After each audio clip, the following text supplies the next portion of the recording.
Hi, everyone. It's Abby, one half of Two Girls, One Cut. Brittany is here. Hello. Trey is here. I am here. Seth silently says, yo.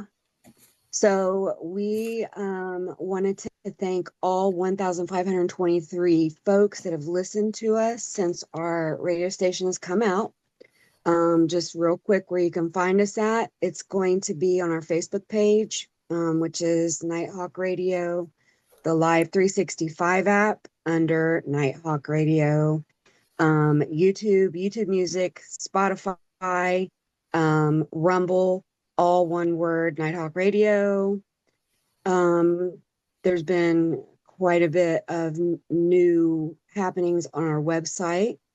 You can check out your favorite episodes of your favorite shows. You can pick and choose what you want to listen to. Let's see. We've got the Haunted Chronicles and their Friday night flashbacks. That's going to be Fridays at 8. Uh, we are the official home of the Ohio Blitz Arena football, and that's going to begin on September the 27th, 7th. And Unfiltered Nation is going to be on Sundays at 8 p.m. with Jacqueline. So that's some shameless plugs for some cool Very shit that's getting shameless. ready to happen. Hmm. Shameless, shameless. So, Yes. And ladies, as speaking of usual, shameless, yes, I have aggravated the fire out of y'all this week to find out who yes, we're doing. yes, you And have as usual, you don't tell me till the very last minute. denied. Yeah, We I was denied it swatted away every time. Like that useless every fly time. that keeps That buzzing just your head. aggravates you to death. Yes. Yes. Yes. That just So, keeps coming around and trying to land on, yeah, your so everything. you told me about 3 minutes ago, and I am stoked. I'm telling you, he's absolutely one of the things that you always talk about is how serial killers melt into their environment, and Mhm. he is the best. He's the master of it. Um, Absolutely. And his name is Theodore Bundy. Ed. Mr. Bundy was a lovely individual. The women thought that there was nothing better. He was a Um, lovely looking man. he definitely was smooth He was quite talking, handsome. I believe smart, if I swung that way, yeah, I would have been killed too. savage dresser. No, because he only kills people with hair, first of all. Well, Sorry, Trey. Long, I'm the long hair yay! is I made it. long hair that is literally parted down the middle like Jan Brady. Um, all of his victims pretty much looked one after another the same, I feel like. And we're talking about Although late he gets '70s. offended. Yeah, Late late '70s, 70s, where they had the Farrah Fawcett wings and all that. Yeah. yes. Young, beautiful, college aged, Petite, semi-professional women. Yeah, they were petite, petite. Yeah. smaller Yes. stature, dark hair. And he Mm-hmm. wasn't a very big guy either. So No. maybe that was a part of his plan as far, if he could find somebody weaker than him, he could overpower them. But you get Sure. a bigger girl, she going to fist fight you, and I he know might have that's right. took an ass whooping. I know that's right too. Well, and he also, he, strangely enough, you could add two preteen victims to his list, which is a little bit different. So he had two 12-year-old females that I know of, that I read about in the mix.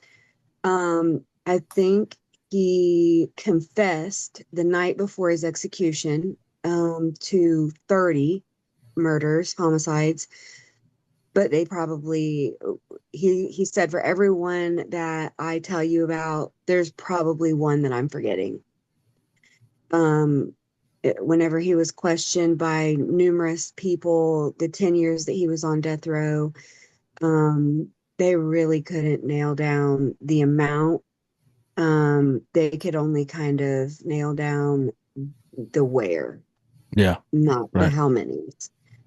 And there's a couple things that I read that actually indicated that he may have started at the age of 12 or 13 by um, killing a young man that he was experimenting sexually with when he was 12 or 13 years old. But that was kind of shady. Like it never 100% said, yes, this happened, or no, it didn't. But Right. it was in a couple different things that I had read. So it's a possibility that he started super duper young. At 12 would be So, very young. yeah. Yeah. I mean, I was worrying about like when my dad was going to blow the whistle for me to come in at 12. When was I going to be able to come up with money to go to Skateland when I was 12 for the Yeah. overnight He was skate? And luring he's somebody out in the woods and bashing their contemplating brains out. radio. He's worrying about where's he going to drag this little body to. Wow. Um, so just a little bit of history, because we like to start off where it counts, and that's usually in the early childhood of these individuals. So I feel like Ted, like everybody else, kind of didn't really have like a good foundation. So his mother gave birth to him out of wedlock in 1946 in Burlington, Vermont. And she went to a kind of like a home for unwed mothers, um, kind of shamed there by her family and just the time in general. And so his name actually was not always Ted Bundy. It was Theodore, I believe it was Cowell, Cowell.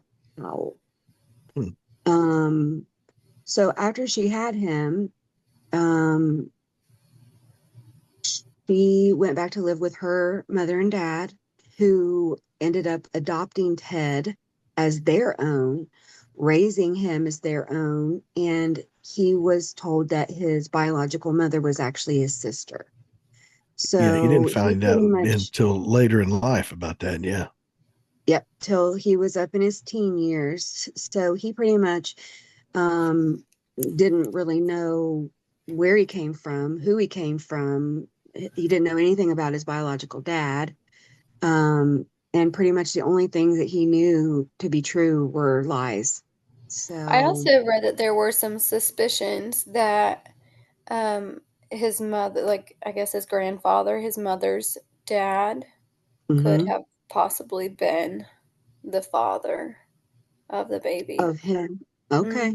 Of him. Well, if that's It's the kind of case, hearsay, but she had also said, it was this man in the military, but there were multiple men by that name. I think it was like John Worthington or something. Like I guess a super common name in the area. So I don't know if she ever like I mean, who would 100% want to said, admit that if right? they were impregnated by their own father? Right, But exactly. if that were really truly the case, which that's jacked, there's also some of the things that I read where they believe that the maternal grandfather, the same gentleman, molested Ted as a young man as well. Okay, okay. So not only could that have maybe been his victim, but his son as well. And I Yeah, feel like that's just a lot of Makes yeah. for messy. an awkward Thanksgiving. It makes for a Thanksgiving with not very many folks there as well. Um, it's a yeah, it's a bush and not a tree. It doesn't really Yeah. Don't Branch grow up and out. sprout out. anywhere. Yeah. Nope, just kind of stays. Um, so, but the table did get bigger because Ted's mother, a gentleman by the last name of Bundy, made an honest woman out of her and married her. He was, I believe, he's a cook, maybe in the military service. They got married whenever Ted was 5 and moved to, I believe, Washington State. And then subsequently, those two people had 3 or 4 children together. Ted was kind of the odd man out. So he not only did he have a speech impediment, um, but he was also not part of the nuclear family. So he didn't really have too much to do with his stepfather, didn't really see eye to eye with him. Of course, his mother, he believes is his sister who is caring for him. She's completely not anywhere in the picture because she's trying to raise up all these other babies, plus take care of her marriage and moving thousands of miles away from her family that, they're just kind of like hanging on by a hope and a prayer that he's Yeah. just kind of fending for himself. So he's kind of starting his life off rough. So if he was into, not really for sure what it was that he likes, doesn't like, or what have you, he's kind of exploring that at a very early age. If he's, exploring with young men at 12 or 13 years old, I feel like. Right. Yeah. I mean, you can kind of see something developing there Yeah. either way. I mean, uh, if we go back to the grandfather being the dad, Mm-hmm. that could have been the wiring deficiency in the brain that, Mm-hmm. normal people have. Right. And he So was the I one feel that like, also he caused some animal cruelty. He was yeah. very troubled as a child. Um, he hung a cat um, on a clothesline, and then he set it on fire with lighter fluid. Holy crap. He was a mean Yeah. one. Oh yeah. Huh. See, Yep. I like it that you find things that I don't know about, and sometimes I find things that you don't know about I know, me because too. there's only Because one there's other so person much. that I remember that pretty much exact thing happening, and it was the Iceman. I've Yeah. been thinking about him a lot Yeah. recently, but he also did that with the cat. So yeah, he was, and I feel like Ted was not a believer in using firearms. He was a bludgeoner and Mhm. a strangler, Strangle. Oh Yeah. and He yeah. liked to strangle. he He wanted liked to it use his quiet. hands.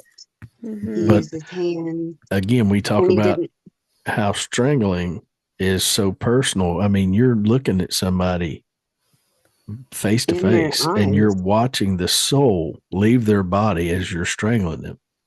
And Right, that's got to be a high to a serial killer. right.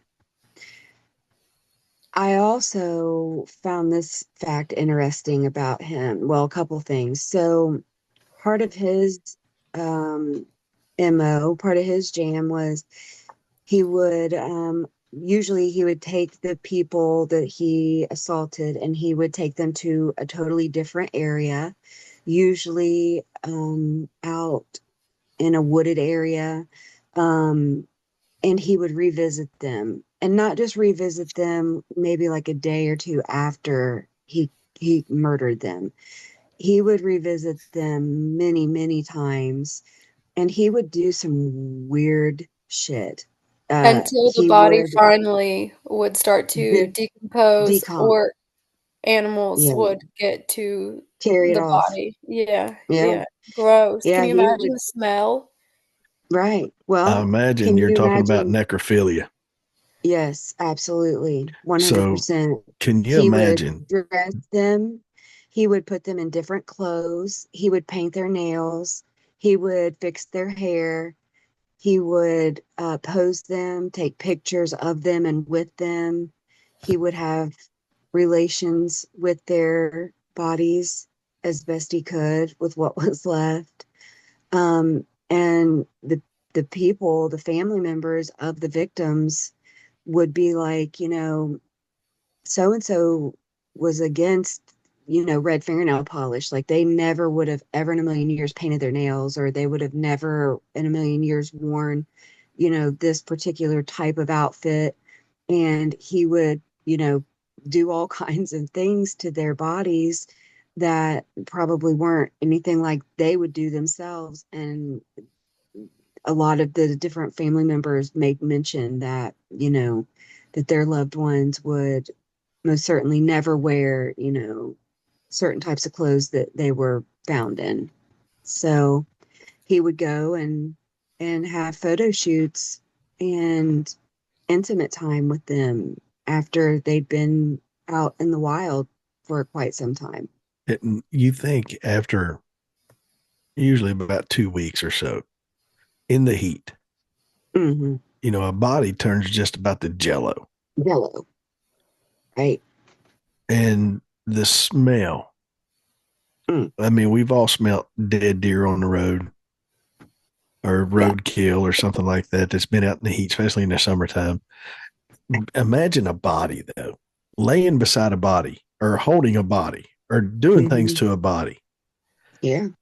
It's almost like the inner, I guess, demon, so, for lack of better words, foregoes the smell, the Oh. nastiness to get its high on doing what it's doing. Hmm.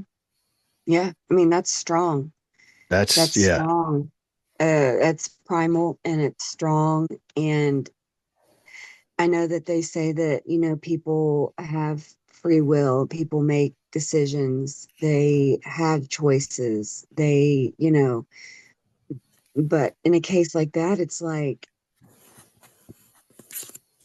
do they, you do made the you, choice to make love to a carcass that's been there for 2 weeks.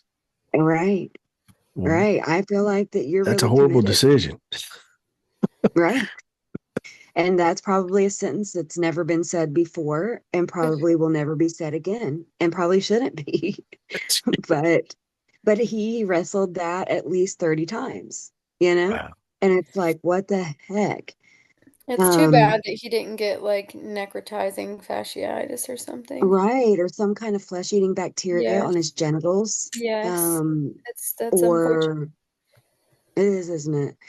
Yeah, it is. I do feel like that I wouldn't, I'm a believer in the universe, I'm a believer in karma, and I'm a believer if you put it out, you're gonna get it back.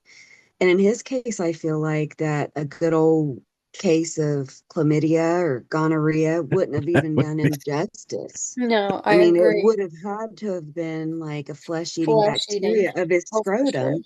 Yes. Yeah, for doing that kind of stuff that he did. Wake And up and his nuts be laying beside him. Yeah. it, He's like, what's up, right, bro? not attached. Right. And he only operated for like 4 years.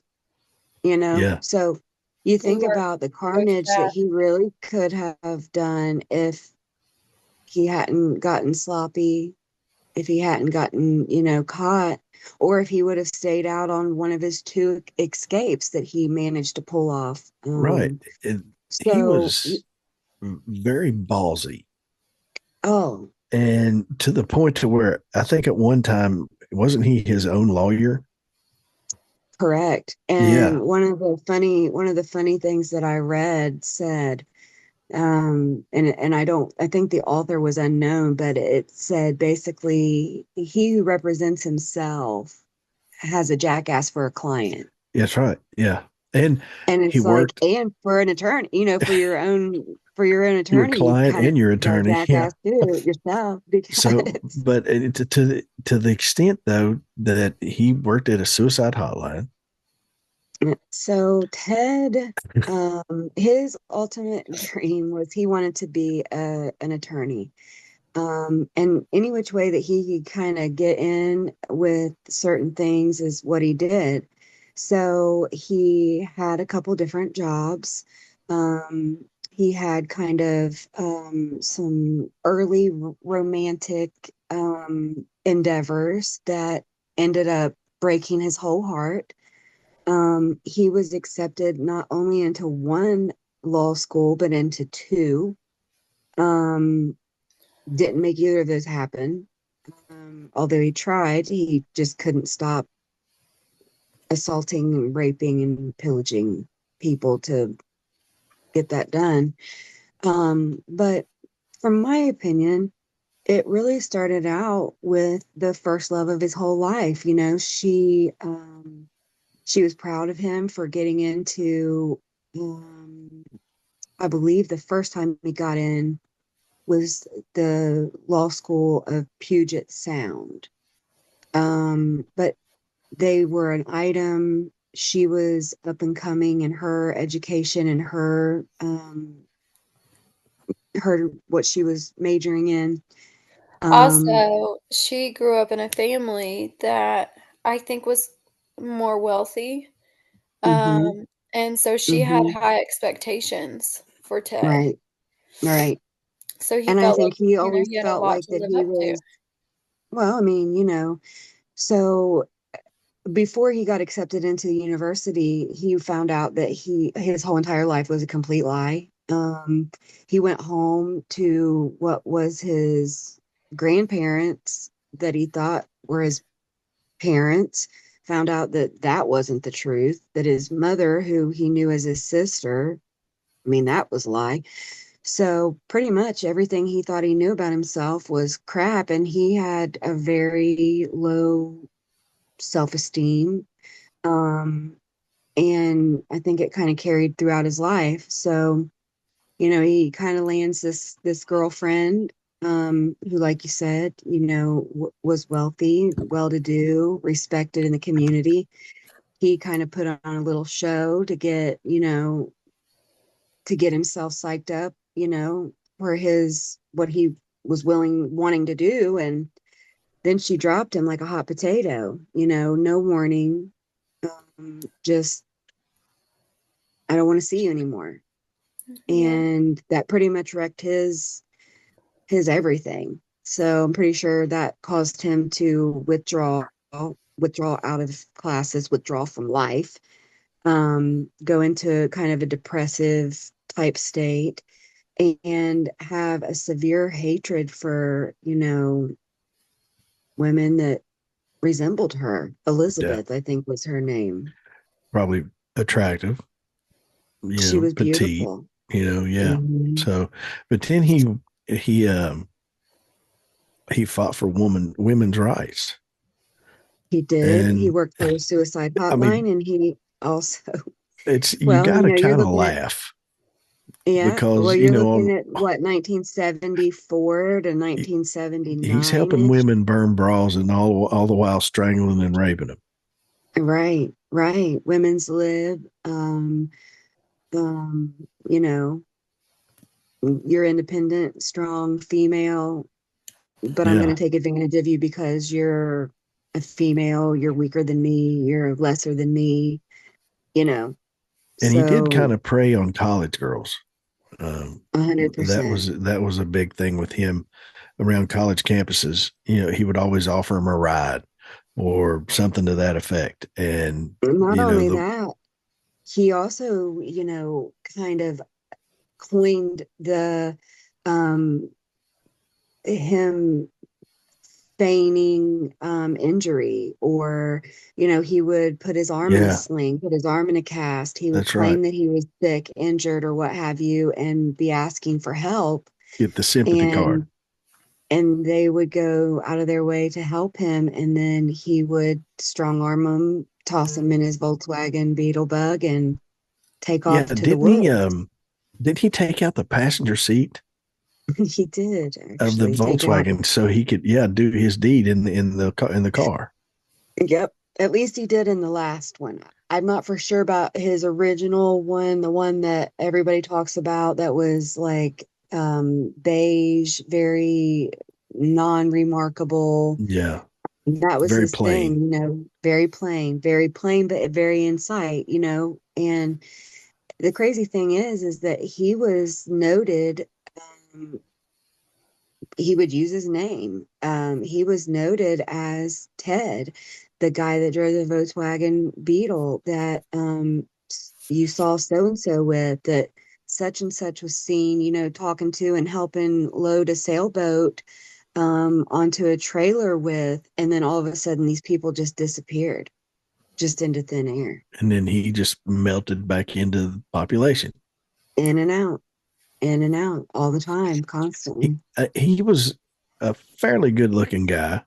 A lot of But people called him a chameleon. that's what I was getting ready to say, that he, even though he was a pretty good looking guy, he was very plain. He didn't Hmm. stand out in any way. And he would make very subtle changes that made all the difference in the world, as far as, you know, for women to pick him out of a lineup. You know, one week he may have a 5 o'clock shadow, and then the next week he may have a full-on beard, and then the week after that he may be clean shaven. And his looks completely changed with each, you know, different person he Right. became. Right. And he just looked like your everyday Joe, your Yeah, and everyday guy. he didn't draw much attention to himself. I Nope. think that's how he flew under the radar for 4 years. Right. He just nothing really stood out with him, apart from killing and raping, you know. Right.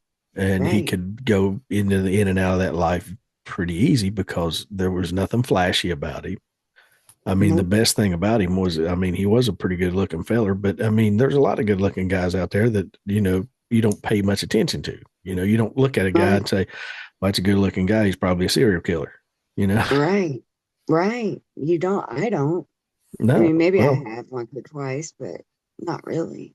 I mean, I can pretty much pick him, but I like to think I can. I mean, I feel so like I've met a few. So, uh, I have no doubt that I've met a few. yeah, But they we may have all met looked the the same part. ones. They Yeah, all the looked the ones that you part. pick out, they all look the part. That's right. Yeah. You Bundy know, did Yeah. not look the part. nobody looked at Charlie Manson and said that dude's not a serial killer. Right. Because whenever you saw him, he did You not knew he was yet killing. have 666 on his forehead. He Yeah, did not yet have a pentagram carved in the middle of his eyebrows. He did not, you know, have the items that he made out of his own hair surrounding him for sale, like right. tarantulas and upside down crosses. Drinking He was tiger just a blood normal and guy. stuff. Right. Right. So, but Ted was definitely an opportunistic killer. He obviously had a type. He had a pretty strict method of operation, as far as, you know, uh, he hated women. He felt done wrong by women, and he was going to get back at women, especially women that had a very certain look, because he got his heart broken by one, and he was going to wreak havoc on everybody within that age range and that, you know, stature and what they looked like. And put a lot of And fear into a lot of people. with, you know, with every victim that he killed, nobody knows what went on, but except him and the victim. And obviously the Right. victim can't speak. So Right. we're getting Bundy's view of what happened. Right. But Well, in my there mind, was a I'm few. thinking that with every victim, he's reliving that breakup, you know, the heartbreak, Absolutely. the mom being the sister. It's all Hmm. flashing back at him at the same time. Well, And and I he think that's why. actually had gotten back at the girlfriend who dropped him. Yep. Um, he told her, you know, I got into Law University school. of Utah law school. And he would take her to extravagant dinners and they would stay in these expensive hotels. And I mean, that was probably his life savings, but he did that to prove to her if She made a mistake that that she she made a probably should mistake have kept him the whole time. and he could have married her. He could have given her Hmm. the life that she was looking for. And so Hmm. she fell head over heels for him the second time that Right. they rekindled their relationship.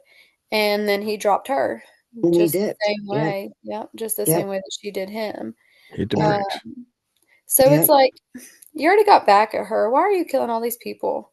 You know? Right. I mean, I feel like that was a long time vendetta, like Yes. he And also really he hung drug it on to on for that, quite some time. right? He hung Yeah. on to that for a minute. Uh-huh. Um, And he then he definitely moved did. on to have another relationship after Yep, that. a And long-term she, relationship. yep, and she had a daughter, um, who I think was like 3 at the time. So it's like, Hmm. why can't you just move on and be happy in your current relationship, you know? Why Right. you gotta go on this vendetta? Well, he was busy. He was busy, Oh, at the yeah. same time that he was being a stepfather figure to that child and a kind of a husband type, person to this young lady. Mhm. He was going to school and had a full-time job killing people, Yeah, you yeah. know? So he was super duper busy, I feel like. Um, and he really seemed to care a lot about that woman and the daughter that he was helping Mhm. raise. Um, Strangely enough, um, he ended up having his own daughter, having his own child, and getting married in a strange kind of way. Um, he found a woman that was enamored by him that would come to his trials and was kind of with him during all the times that they were saying that he was this and that, and proposed to her in the courtroom, and subsequently, I believe, got her pregnant during conjugal visits while Oh he my was in gosh. prison. I didn't know that. Yeah, I didn't Yeah, know so that. yeah, I'll get her name was Carol Boone, but Yeah. yeah, so like he's a busy fellow. Um, yeah, I'm not usually a note taker, but I did make some on him. So Um, when he got caught the first time, I think it was was it? just for, like, sexual assault and kidnapping or Yeah, I was going to something. say it right, wasn't for murder. right, right. And is that when he escaped, or was it the second time? So Because he I thought he escaped escaped. twice. He did. He escaped in June of 1977 for just a couple days, and then he escaped again December the 30th of 1977, all the way through Valentine's Day of 78. That's when, So he, I believe both times that he escaped, he was actually being tried for murder. Um, yeah, because he had a lot of time that he needed or claimed that he needed for discovery to be able to use the law library, to be able to have all of these things made available to him. And that's right. kind of how That's when he, he jumped out the window. He was at the law library correct, correct. and he found an open window and jumped from the second story, Right. and he was Took gone. off, hold up, yep, hold up in a like a hunting cabin for quite Yeah. some time. Yeah, he he definitely did. Um, he was And then the he was second smart. time, he just walked out. He climbed out. Yeah, I'm but pretty he just sure walked he, down the street like he was everybody else. So yeah, it took him a little bit of time to conjure up this plan. So the second time he was actually in jail, in prison, whatever, and he would only take a bite or two out of his food every day, just enough to give him enough energy, but he was trying to lose weight. He wanted to be small enough to fit through this hole in the ceiling. I guess they were putting like a new light fixture or something up in the ceiling, and so he knew if he got small enough, he could fit through that hole. So he did. The guard come in one morning to give him his breakfast, and the guard said that usually he was a little bit creepy, a little. He made him feel a little uneasy, and he took him his breakfast, slid it through, and said, "Hey, Bundy," and he didn't answer him. He didn't move a muscle, and he's like, "Oh God, I bet he's dead. I bet this guy died." So killed he himself. opens up and pulls back the blanket, and there's just books. He had books laying down to make it simulate It looked like a it was, person yeah. laying there. So that's kind of when they realized, oh, he escaped. But he climbed through this hole in the ceiling, and I guess went through, the air conditioner ducts and made it into the sheriff deputy's apartment Mm-hmm. part of Of the all people. Yeah. something like that, right? And so from there, I guess he found him a change of clothes, and he Walked just out the walked door. right out. Yeah. Yeah. That, You you know, it know, kind of reminds me of a movie that I once saw. It what, reminds me a little bit of Shawshank, you y- know, y- in the it, way that he was able to get out of his cell. it does It took remind you of time. a movie, Yeah, the yeah. crawling through air ducts. And I mean, of all places to end up, Mhm. I don't know if you guys, I know Brittany's probably too young, but there used to What are you be a saying, Trey? cartoon on, and it was Butch the dog who was in prison, Yes, and Butch yes, tunneled out of the prison. And you could yes. watch him. He would tunnel across, and he would tunnel across, and he would come up. And when he come up in the warden's house. Every time. It reminds Yeah, me of Prison Break. That was one of But yeah. my favorite shows ever. well, I mean, it's like a Sunday night movie of the week. I mean, Yeah. Yeah. this guy, he's so intelligent that I mean, and kind of ballsy at it. Like I said before, I mean, he just looks over at the window and says, "Okay, that window's open. I'm jumping," and took off. And Right. then, the second time he's like, he sees this, and I'm like, "Well, I got to lose 20 pounds, get through Right. there, and then I'm gone." Like, who has that much self-discipline that you would starve yourself? Well, I guess your life Like, who would depended on it. think, You let could, me starve myself so that I can fit through this hole? yeah, Right. yeah. I would not like And then food on too much. that, he had no idea where that hole went, Right? you That's know? true. No, I Yeah. mean, he could have literally, like you said, ended up in the warden's toilet, yeah, as far as Yeah. that went, and he wouldn't know. Or it could have ended up who knows where. And how would he know that he was definitely going to be able to get out of there, or where it would Right. go, or who was on the other side? You would never know. no, It was just, you took the chance, and and he then took the listen, chance. when he escaped, the entire town was in chaos Right. because is there going to be another victim? Are they going to find this guy? Is he around the block? Is he in the next state? Is he in 2 states over? Then they didn't know. Mhm. Right. So the Well, whole town was freaking out. unfortunately for the states that were outside of where he was caught, which I believe was Utah or something like that, he made his way to Florida after that escape. And that was where some of the, I'm not going to say the remarkable victims happened, but that was the one where people remembered with The more rememberable Chi victims. Omega, yeah, the Chi Omega sorority house. There was a very young victim at that time.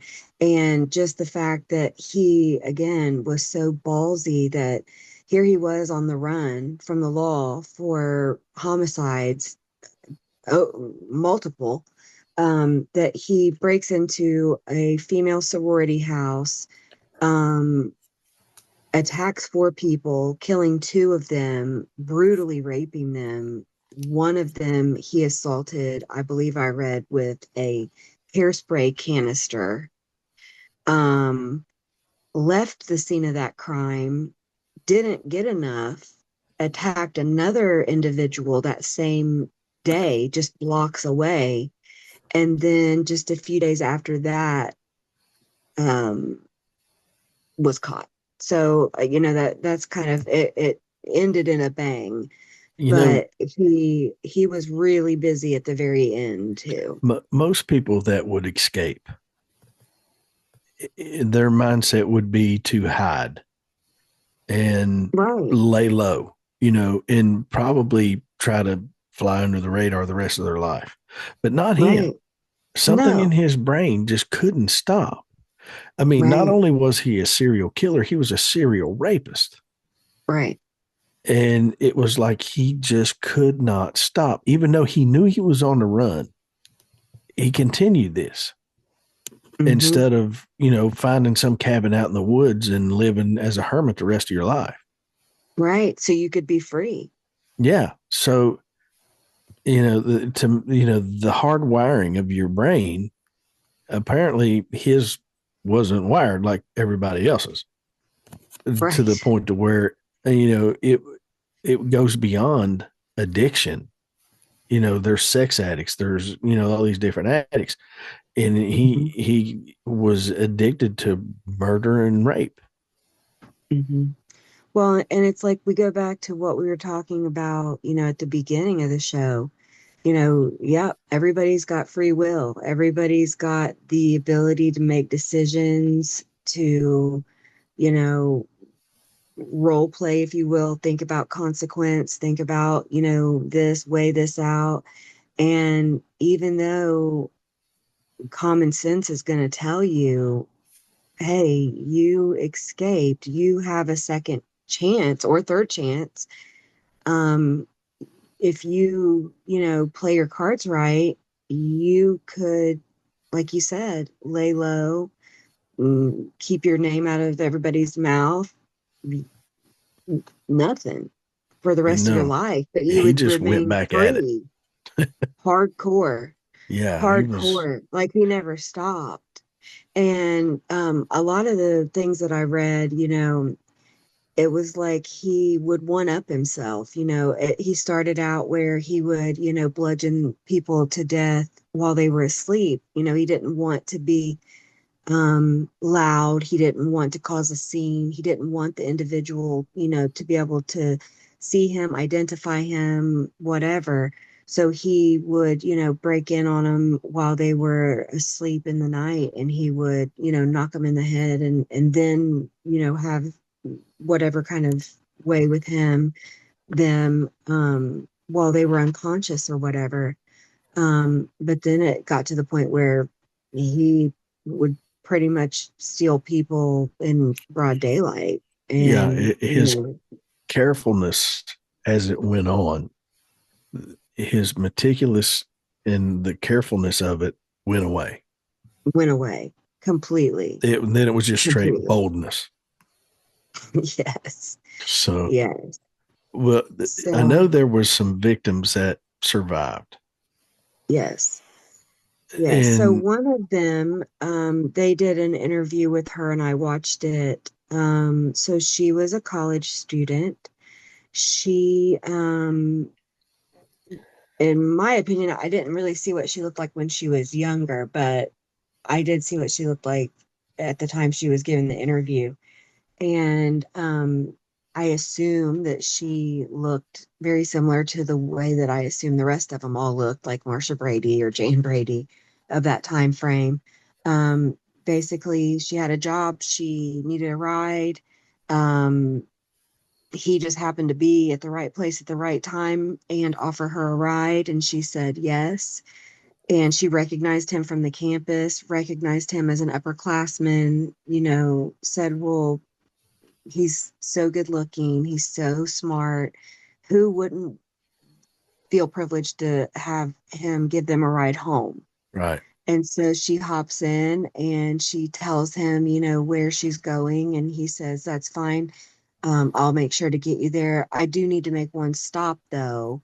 And then, I'll get you to where you're going. So she just patiently and quietly sat there, waiting for him to run his errand. And he starts kind of going a way out of town that she's not familiar with, but she's, reasoning with herself like he's probably just going to, take me to do this, and then we'll get right back on the road and he'll take me home.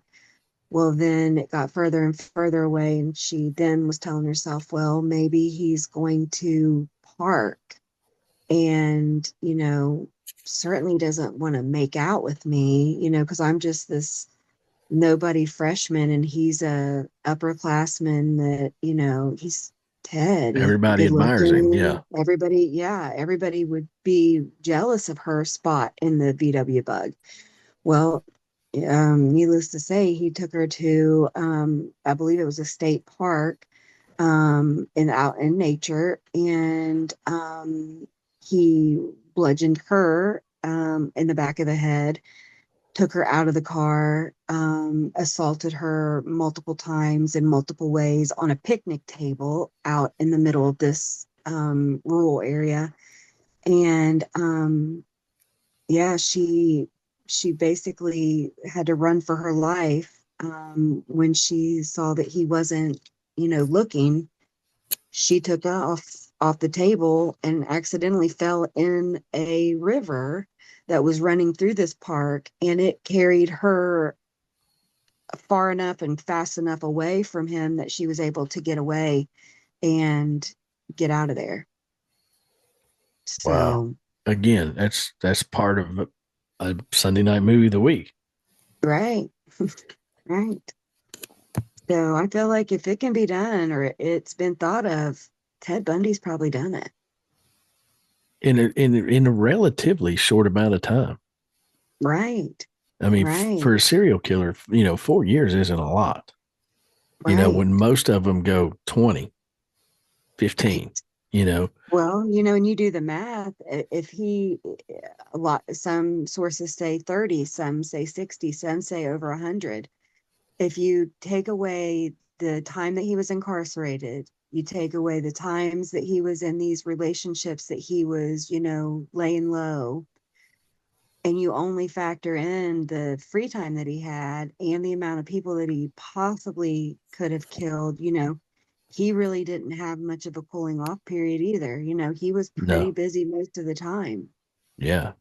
And And yeah, then going back and forth, visiting this scene, that scene, this person's body, that person's head, he never slept. never slept. No. But I mean, you think 30, 40, 50, even up into 60 in 4 years. Mhm. Right. There is no cooling off. As soon as you're done with one, you're already on the hunt Playing them the next one. for the next one. And then in between, making little conjugal visits with dead ones out in the woods somewhere. And painting their nails. Yeah. Yeah. And we're talking to them like, no, mother, And like buying them dresses at the Goodwill. Norman Bates type shit going on there. Right. So He was a busy fellow. and he doesn't put you in mind of it. If you was just to look at him, you wouldn't think serial killer. You wouldn't think anything. I mean, he was always dressed nice, and you're right. He could be the best chameleon out of all of them. Yeah. Because he was just so plain that nothing flashy, nothing under it just, and that may be how he got by with it for so long. But you know what? All these girls at these colleges, there were several of them he picked up and took, for rides. They needed rides, but we're talking about the 70s. Right. And, hitchhiking was a big thing in the 70s, even for young girls. Right. And a lot of victims in the 70s for any serial killer was hitchhikers. Yep. They're easy targets. They're asking you to get in your car. And once they're in there, you can do whatever you want unless they, tuck and roll on the way out, Right. But once you get them in the car, you can pretty much have your way. Right. So he's pretty slick. He's absolutely very slick. He had an idiot for a lawyer, but he was pretty slick. Right. And I think the reason that he wanted to represent himself was because that was his dream to become a lawyer, and he was never able to And do that. Another thing about that is I think he wanted to show, he knew that he was guilty. I mean, he knew it. And I think he knew eventually that the world would see him as guilty, but he tried to show the people how smart he thought he was Mhm. by Right. being his own lawyer. Right. And I don't care how smart you think you are as your own lawyer. If you're a serial killer, you're probably going to get caught, you know. I Right. mean, and Well, depending on the state, you're probably going to get the death penalty. or get it 3 times. And that's what he That's right. got. Even though they can only Yeah. kill you once. Yeah. So one of the facts that I found to be ironic in this case is that he did think that he was above everyone, smarter than everyone, and um, in the last crime spree that he had with the ladies of the sorority, he broke in the night. He beat one of the very first one, beat her with it just said like a plank of wood or lumber, and then choked her, strangled her with her own nylon stocking. He goes next door to her roommate and he commences to beating her and sexually assaults her. And I believe that's the one that he used the hairspray can on. But he was so full of rage that during that attack, he bit her on the hind end, bit her ass cheek, for a better word, um, and left the imprint of his mouth, his teeth on her body. Then he went next door to that one and assaulted and raped 2 other women who actually survived. So the entire time that he's, locked up, he's getting to know this warden. And of course, the warden knows that he's condescending and he's a narcissist and he thinks he's smarter than everybody else and all of that. And he basically says, I've never left a fingerprint at any crime scene.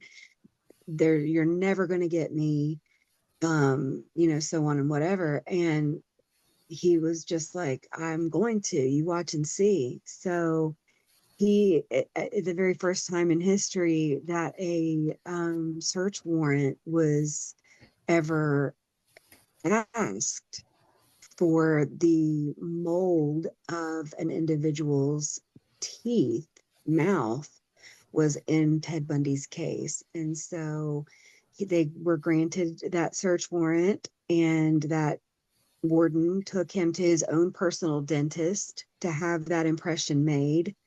And of course, Ted didn't know what was up. And he basically told him once they got there, hey, we're going to make a mold of your teeth and we're going to prove that your teeth made this mark on this dead woman's hind end.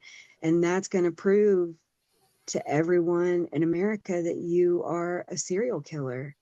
And he said he pretty much watched the life drain out of his face, and they were expecting him to, make a big ruckus, a big scene.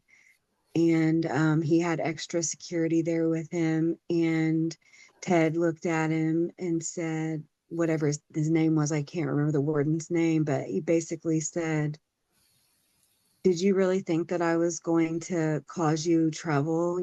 I'm the most compliant person in the room. Like, give me the mold, I'll bite down on it. And so he did, and that was consequently what was his smoking gun. His fingerprint was his mold of his It's teeth on teeth. that Yeah. woman's ass. So, Huh. I didn't know that was the first time that was used. That's pretty mhm, cool because mhm, that's a common thing now. I mean, if you get these right, brutal rapists who like to bite, and right, now it's almost like a fingerprint right, because absolutely. it's not that each individual people have different teeth, but you do have your own set of the way your teeth are angled and the way they're made and Mhm. so they are kind of like a fingerprint. But yeah, that's pretty neat.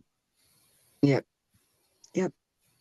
So, while he was on trial for those murders and attacks, and representing himself because he felt like he was the best character to do so. He used the courtroom to propose to Carol Ann Boone, who was a woman that just didn't believe for any reason whatsoever that he was guilty. And she accepted his proposal of marriage. They married whenever he was incarcerated in Florida. She supposedly had a child, a daughter with Ted, and they divorced in 1986, but they still remained, close as far as co-parenting and what have you goes. But even during the midst of his trial, he had agendas going. He had stuff that was happening, and he wasn't going to miss out on an opportunity, so he didn't. So what is it with women being attracted to serial killers? Well, think about it. Think about it. You don't ever have to fool with him, You don't ever have to clean up after him, cook for him. You never have to have sex with them. They tell you everything that you want to hear, everything good about you, and basically fluff your ego constantly, but you don't ever have to Take care of them do in any way, anything. shape, or form. No, ma'am. So I never looked at it that way, really. it feeds their ego. It fills their needs of caring for someone, but you don't actually have to do anything. Works out But good for all the also, parties involved. it's kind of the same as like women who find like the bad boy Right, attractive, you know. right. And that he Maybe not a was. serial killer kind of bad boy, but Right. Well, I No, I mean, there's a agree.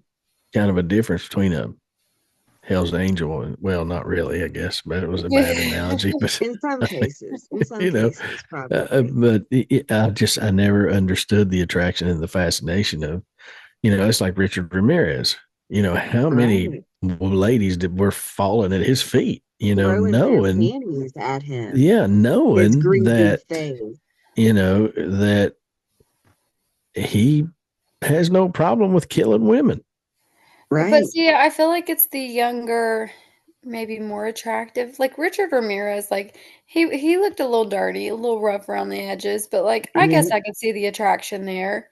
And then Ted Bundy looked like a Bundy. lawyer, Oh yeah, he did. He you did. know. He cleaned up pretty Another I nice. mean, I another could, funny thing about his dress, and I thought that this was cool. He had a mole on his side of his neck, a very dark, very large mole. And that was the reason behind him always wearing like the turtleneck turtlenecks, yeah. sweaters, because that was an identifying marker for him and he knew it. And he kept Okay. it covered so that he wasn't picked out of a lineup due to his mole. Huh. Fun Interesting. fact. Yeah, I did notice that he did wear a lot of turtlenecks, but I didn't know anything about that. So Yep. I've learned all kinds of stuff tonight. Yep. I'm Heck telling yeah. you. One last thing, the DJ for a local radio station in Florida, whenever he was being executed at the Department of Corrections in Florida, while that was going on, he played over and over and over and over again the sound of bacon frying during the entire time that he was in the execution chamber. Oh my Okay, goodness. so as when did he expire? He expired January of 1989. 1989. Yep, I was 9. So I Ted was not born Bundy. yet. You were not even a thought, baby girl. I was not. I'm not telling you how old I was. But So, well, there you have it. Ted Bundy everything you need to know about Ted Bundy. That's was right. Brutal. a psychotic lawyer. So, Yep. Good um, looking. Yeah, and you know what? I always pictured him in a tweed jacket with patches on his elbows, and His elbows, yes, yeah. sir. So, well, guys, that's another great story, another great show. Be sure to look us up, nighthawk-radio.com, YouTube, Spotify, YouTube Music, and Facebook, all under Nighthawk Radio. Check us out on Rumble, Nighthawk Radio, one word. Starting September 27th, we will be carrying the Ohio Blitz indoor football arena football games. Be sure to Amen. check out Unfiltered Nation Sundays at 8. The Awakening Radio Thursdays, or no, Sundays at 7. Sundays at 7. This show here is Thursdays at 7. So, with that, guys, thank you so much. Another great show. Thank you. Seth, Have a good take us night. home, buddy. Bye. At Nighthawk Radio, we always push the button. Everybody have a good night and God bless.